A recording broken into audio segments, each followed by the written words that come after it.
Hey folks, this is Vint with Dad's Gaming Addiction, and today we're going to quickly review Stockpile. This is the digital adaptation of the popular tabletop game, one that I own and I love to play. I've put Stockpile on my DGA award several times.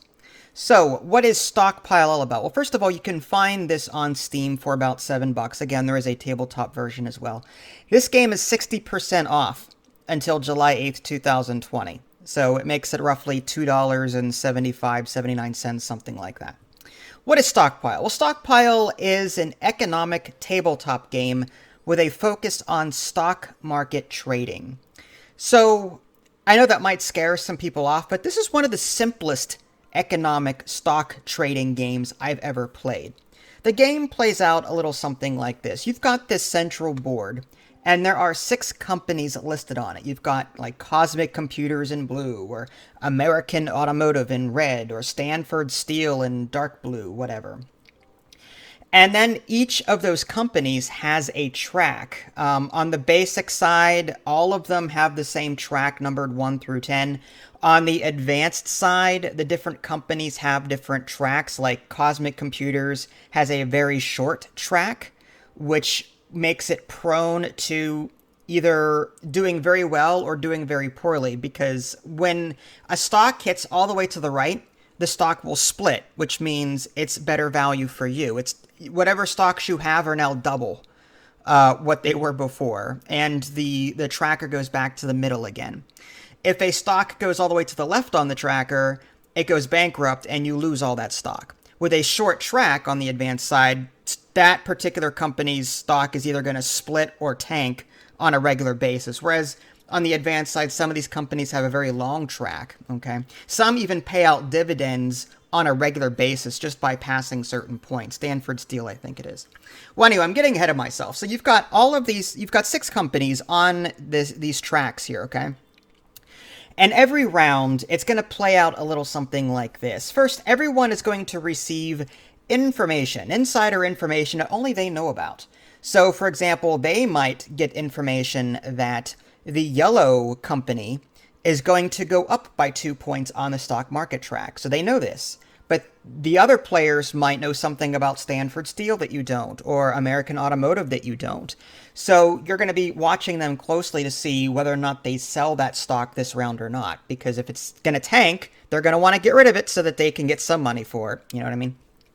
So there's an information phase where players are sort of clued in on what's going to happen with that stock. It's also possible for a stock to pay dividends. So that means it doesn't actually move on the track, but anyone who has that stock gets paid so much money per stock they have. So like $1,000 or whatever for every stock that they have of that company. So that is another possibility. It'll either go up, go down, or pay dividends is what that typically does. Once you've got that, then you've got this supply phase where everyone is dealt stock cards. All right. They don't get to keep them, however. Instead, they're going to contribute them to various bidding points on the board.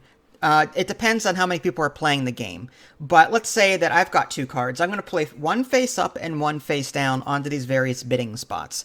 So everyone will see what I'm playing face up, but only I will know what I'm playing face down on one of those bidding spots. Once everyone is done doing this, okay, doing this a couple of times, so that there are like 3 or 4 cards per bidding slot, then people are going to start bidding on those spots by spending their money that they have in their bank to bid on these spots. And whoever wins these bids will actually keep the cards face up or face down on that location. And not only are they earning stocks, but you know, there are some cards that will allow you to adjust the stock market value either up twice or down twice or whatnot. So there are some other event cards that could be played during that phase. So once players have bid and earned things, and all that bidding is done, that's when, if anyone has any cards that, like event cards that actually adjust the stock market, they can play them at this point. And this company might go up by 2 as a result, or this company might go down by 2 as a result, whatever. Once players are done doing that, then players will have a chance to sell whatever stock they want prior to the market changing. So again, it's a good way to watch what other people are doing. Then there's this movement phase. That's sort of like the last part of a round where everything is revealed. now we know what's going to happen to every single company up or down. Then trackers are adjusted. Like I said, if a tracker goes all the way to the right, the stock is split. People, anyone that has that stock will move that stock over to their ×2 area to show that that stock is now worth double what it was before. But the tracker will return back to its middle square or whatever. And again, if a stock tanks and goes to 0, well, then you have to get rid of everything along with everyone else for that particular color. That's it. And the game plays over several rounds. And at the end of the game, whoever has the most money wins.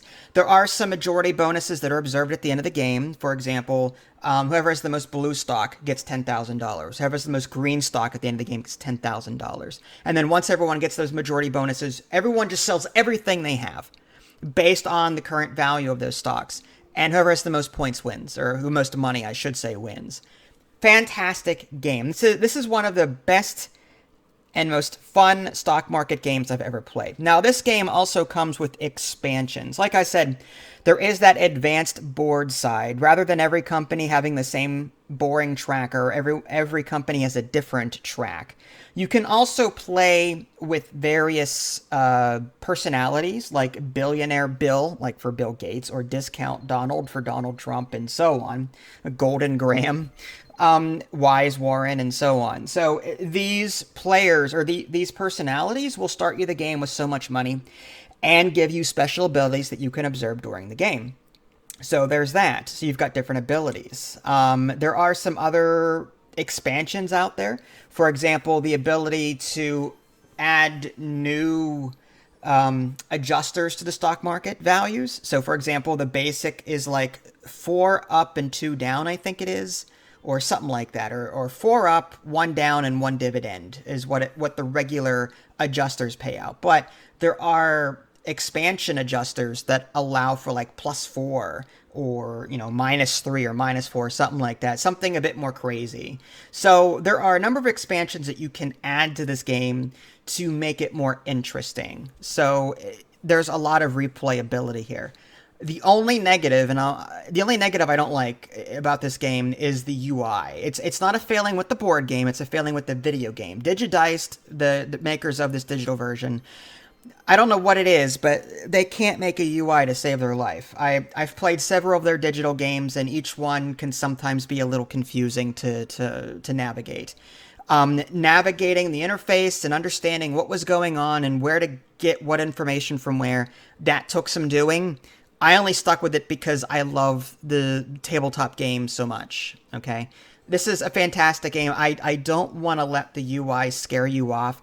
Again, this game is 60 or so % off during the Steam Summer Sale, making the game $2 or $3.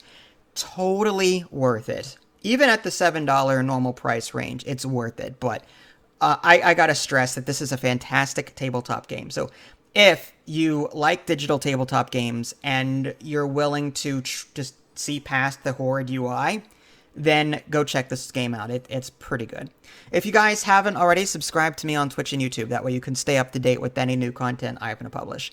This is Vince. Thanks for watching, and I'll catch you next time.